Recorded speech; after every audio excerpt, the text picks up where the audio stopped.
اور دوسری روایت میں وضاحت بھی آتی ہے کہ رکوع سے اٹھتے وقت سمیع اللہ لمن حمیدہ کہتے تھے، اس وقت اللہ اکبر نہیں ہے، جی مقتدی بھی کہے گا، امام بھی کہے گا۔ باب اتمام تکبیر فی السجود، چونکہ سجدے میں بھی یہ تکبیرات چھوٹ چکی تھی، امام بخاری نے سجدے کا بھی باب علیحدہ باندھا، باب ہے سجدے میں تکبیرات کو مکمل کرنے کے بارے میں، کہ سجدے میں بھی تکبیرات پوری کی جائیں۔ یہاں پر بھی انہی لوگوں پر رد مقصود ہے کہ جنہوں نے یہ تکبیرات چھوڑ دی تھی۔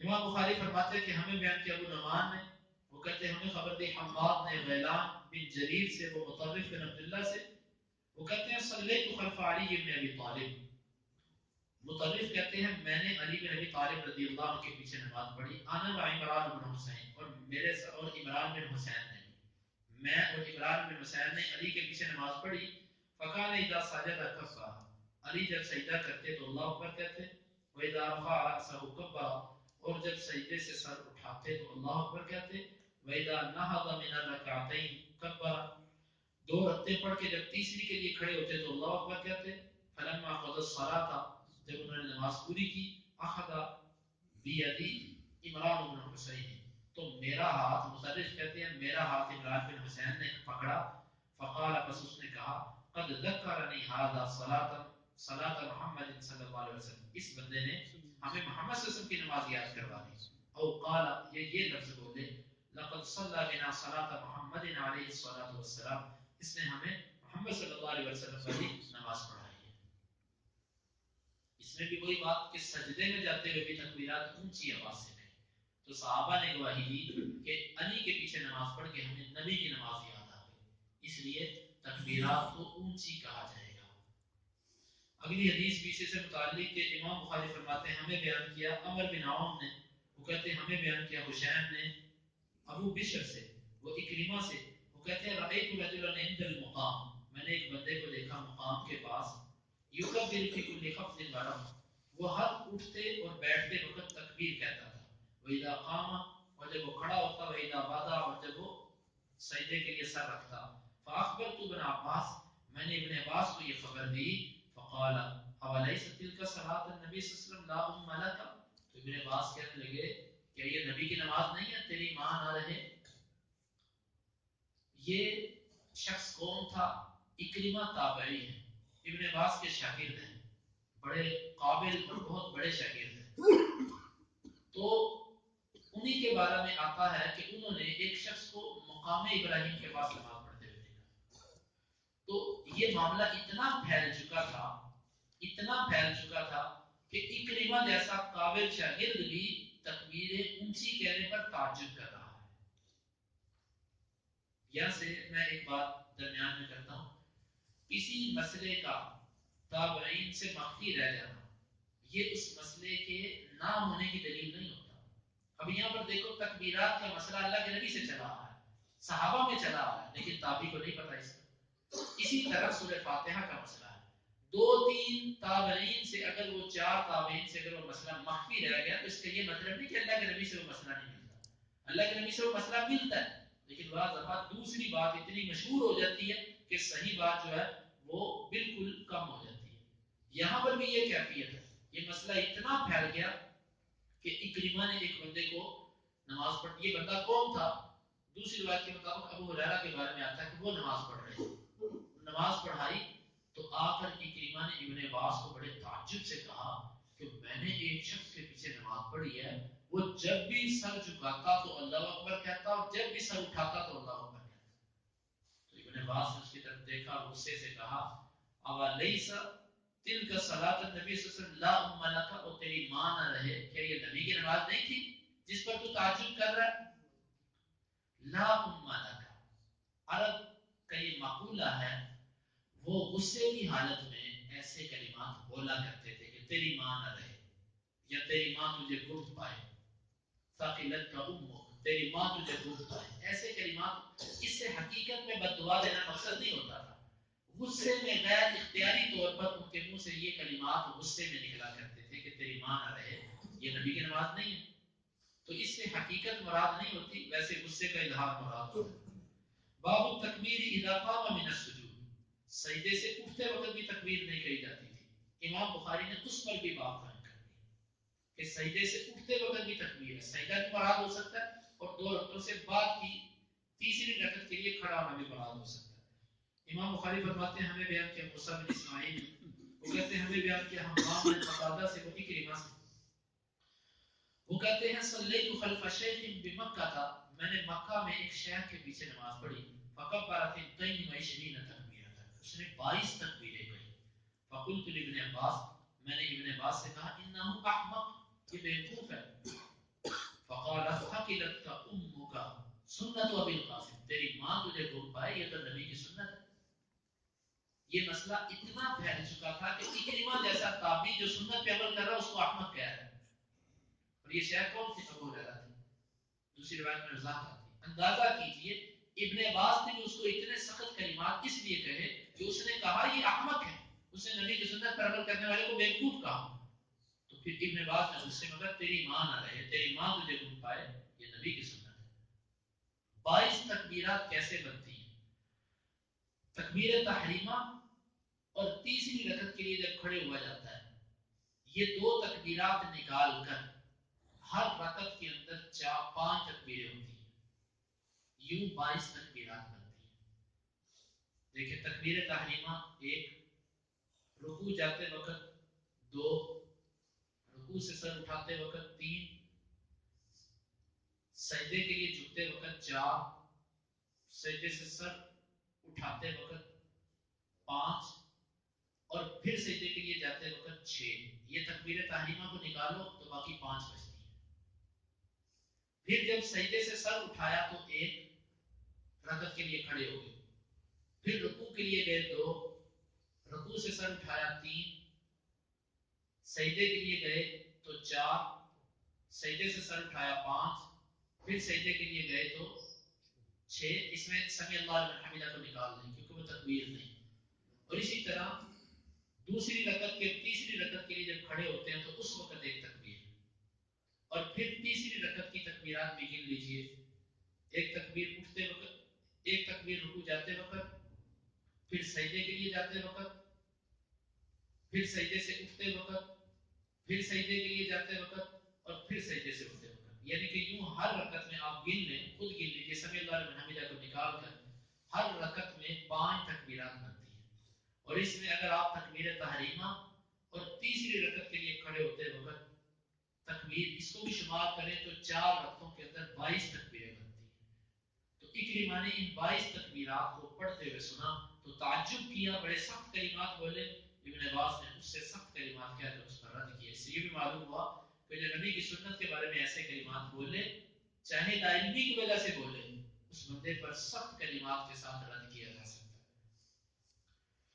امام بخاری فرماتے ہیں کہ ہمیں بیان کیا یحییٰ بن بکیر نے، وہ کہتے ہیں ہمیں بیان کیا لیث نے وقیل سے، وہ ابن شہاب سے، وہ کہتے ہیں کہ ہمیں خبر دی ابو بکر بن عبد الرحمن بن حارث نے کہ انہوں نے ابو ہریرہ رضی اللہ عنہ کو سنا، وہ کہہ رہے تھے قال رسول اللہ صلی اللہ علیہ وسلم اذا قام الى الصلاۃ، اللہ کے رسول صلی اللہ علیہ وسلم جب نماز کی طرف کھڑے ہوتے، یکبر، اللہ اکبر کہتے، حین یقوم، جس وقت کھڑے ہوتے، ثم یکبر، پھر رکوع، اللہ اکبر کہتے، حین یرکع، جس وقت رکوع کرتے، ثم یقول سمع اللہ لمن حمدہ، پھر سمع اللہ لمن حمدہ کہتے، حین یرفع صلبہ من الرکوع، جب اپنی کمر رکوع سے سیدھی کرتے، ثم یقول وهو قائم، پھر آپ کہتے اس حال میں کہ آپ سیدھے کھڑے ہوتے، ربنا لك الحمد، اللہ تیرے ہی لیے ہے حمد۔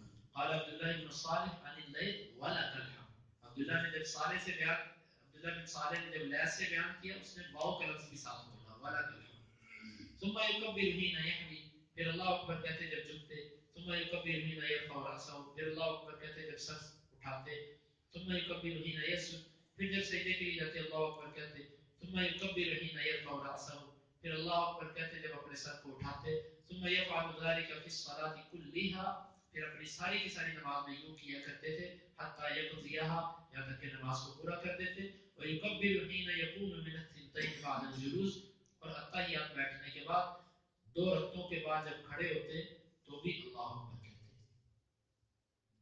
اس حدیث سے چند باتیں اور بھی معلوم ہوئی۔ پہلی بات تو یہ ہے کہ نبی صلی اللہ علیہ وسلم کی حدیث میں جو پیچھے آتا ہے کہ ہر اٹھتے بیٹھتے وقت اللہ اکبر کہتے ہیں، یہاں پر اس کی وضاحت آ گئی کہ وہ کون کون سی جگہ ہے جہاں پر اللہ اکبر کہتے ہیں۔ اس میں اجمال تھا اور اس حدیث میں تفصیل ہے. دوسری بات کہ ہمارے ہاں اکثر یہ غلطی مشہور ہے کہ امام بالکل سیدھا کھڑا ہو کر کہتا ہے سمیع اللہ لمن حمیدہ. حدیث کے اندر کیا آتا ہے؟ جس وقت اللہ کے نبی اپنی کمر اٹھا رہے ہوتے تو سمیع اللہ لمن حمیدہ کہتے، اور جب بالکل سیدھے کھڑے ہو جاتے تو ربنا ولک الحمد. ہمارے یہ ہوتا ہے کہ امام بالکل سیدھا کھڑا ہو کر سمیع اللہ لمن حمیدہ کہتا ہے. یہ غلط ہے. یہ تکبیرات انتقال ہیں، ایک حالت سے دوسری حالت میں منتقل ہونے کے درمیان ان تکبیرات کو کہا جاتا ہے. رکوع کے لیے جھکتے وقت اللہ اکبر ہے، جب رکوع میں چلے جاؤ پھر اللہ اکبر نہیں ہے، پھر سبحان ربی العظیم ہے. رکوع سے اٹھتے وقت سمیع اللہ لمن حمیدہ ہے، جب بالکل سیدھے کھڑے ہو گئے پھر ربنا ولک الحمد ہے، سمیع اللہ لمن حمیدہ نہیں ہے. سجدے کے لیے جھکتے وقت اللہ اکبر ہے، جب سجدے میں چلے گئے پھر سبحان ربی الاعلیٰ ہے، پھر اللہ اکبر نہیں ہے. سجدے سے اٹھتے وقت اللہ اکبر ہے، جب سجدے سے اٹھ گئے پھر اللہ اکبر نہیں ہے، پھر اور دعا ہے. ہر مقام کی اپنی دعا ہے. یہ جو تکبیرات ہیں ان کو تکبیرات انتقال کہا جاتا ہے. ایک حالت سے دوسری حالت میں منتقل ہونے کے دوران اس تکبیر کو کہنا ہوتا ہے. لیکن ہمارے ائمہ اکثر اس معاملات میں غلطی کرتے ہیں کہ رکوع میں جا کر کہیں گے اللہ اکبر، بالکل کمر سیدھی کر کے کہیں گے سمیع اللہ لمن حمیدہ، سجدے میں جا کر کہیں گے اللہ اکبر. یہ غلط ہے.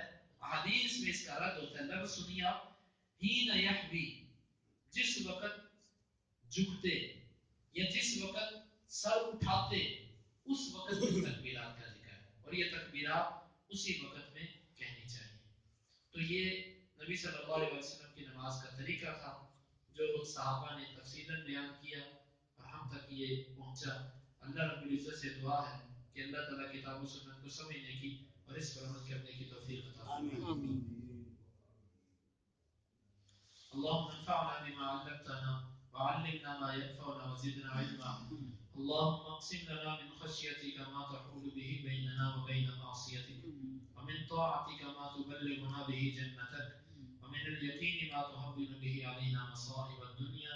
متعنا اللهم بأسماعنا وأبصارنا وقواتنا أبدا ما أحييتنا، واجعله الوارث منا، واجعل ثأرنا على من ظلمنا، ولا تجعل مصيبتنا في ديننا، ولا تجعل الدنيا أكبر همنا ولا مبلغ علمنا، ولا تسلط علينا من لا يرحمنا. وآخر دعوانا أن الحمد